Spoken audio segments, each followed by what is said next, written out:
নমস্কার বন্ধুরা, আজ আবার নতুন একটা রেসিপি নিয়ে চলে এলাম। গলদা চিংড়ি।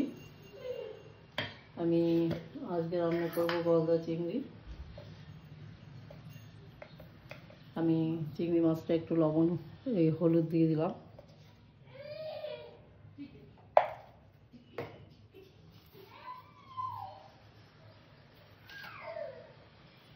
লবণ দিয়ে দিলাম।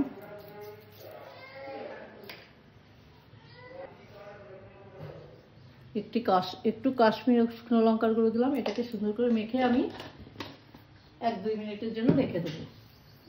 এখানে আমি নিয়ে নিয়েছি জিরে, ধনে, গোলমরিচ, জায়ফল, স্টার ফুল, 3 রকম গরম মশলা, শুকনো লঙ্কা। আমার বড় ছোটো এলাচটা নিয়ে আমি একটা বড় এলাচ দিয়ে দিয়েছি। এটাকে আমি সুন্দর করে শুকনো খোলায় ফ্রাই করে নেব। আমার কড়াইটা গরম হয়ে গেছে। আমি মশলা কাটাকে শুকনো খোলায় সুন্দর করে ভেজে নেব। আমার মশলাটা ভাজা হয়ে গেছে, নামিয়ে নেব। কড়াই গরম হয়ে গেছে, তেল দিয়ে দিলাম কড়াইতে। মাছ কটাকে আমি হালকা করে ভেজে নেব।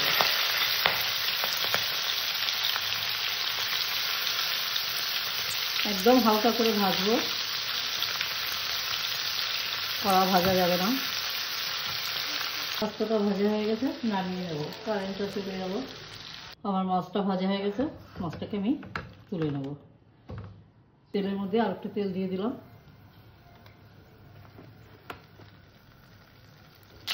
কুচিয়ে রাখা পেঁয়াজ দিয়ে দিলাম।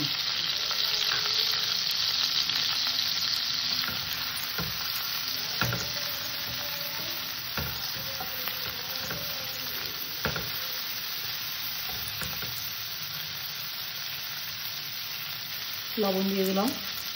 পেঁয়াজটা তাড়াতাড়ি নরম হয়ে যাবে। পেঁয়াজটাকে আমি সুন্দর করে লাল করে ভেজে নেব।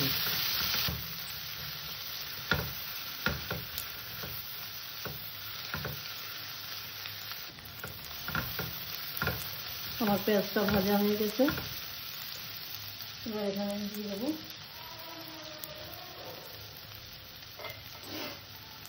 আদা রসুন বাটা। আদা রসুন বাটাটা দিয়ে আমি বেশ খানিকক্ষণ একটু কষে নেব, যাতে আদা রসুনের কাঁচা গন্ধটা না থাকে। আমার আদা রসুনটাও কষা হয়ে গেছে। এবার এখানে আমি দিয়ে দেবো শুকনো খোলায় ভেজে রাখা যে মশলাটা আমি বেটে নিয়ে এসেছি, এই মশলাটা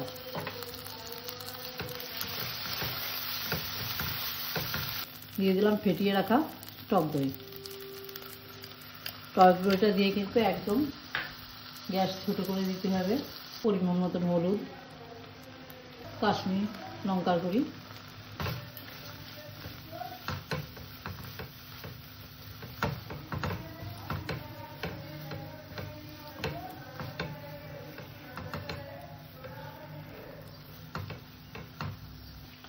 টক দই বাটিটা ধুয়ে জল দিয়ে দিলাম।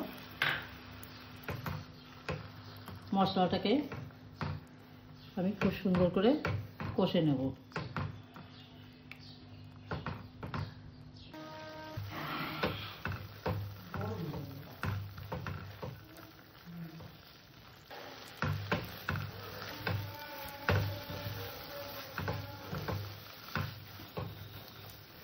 আমার মশলাটা কষা হয়ে গেছে।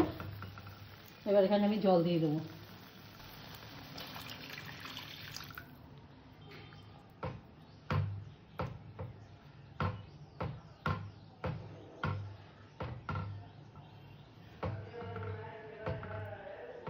ওটাকে আমি সুন্দর করে একটু ফুটিয়ে নেব।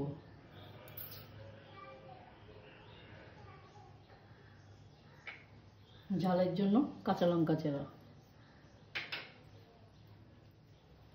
হালকা একটু চিনি দিয়ে দিলাম। জলটা ফুটিয়েছে, ভালো করে ফুটিয়ে নিয়েছি। এবার আমি মাছ কাটা দিয়ে দিলাম।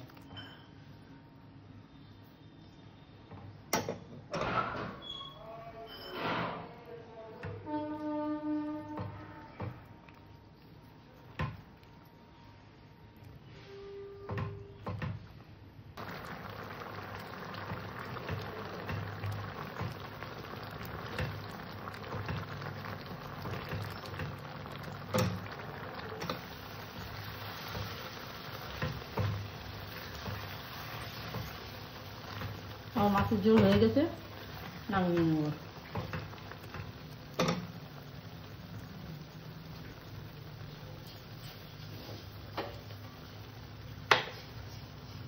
হালকা একটু ধনে পাতা কুচি দিয়ে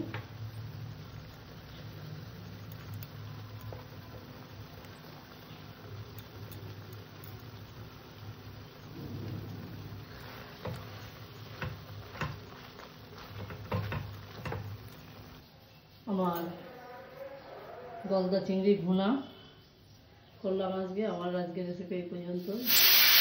আমার চ্যানেলে যারা নতুন, আমার চ্যানেলটা একটু সাবস্ক্রাইব করো, যারা পুরনো লাইক শেয়ার কমেন্ট করো। নমস্কার।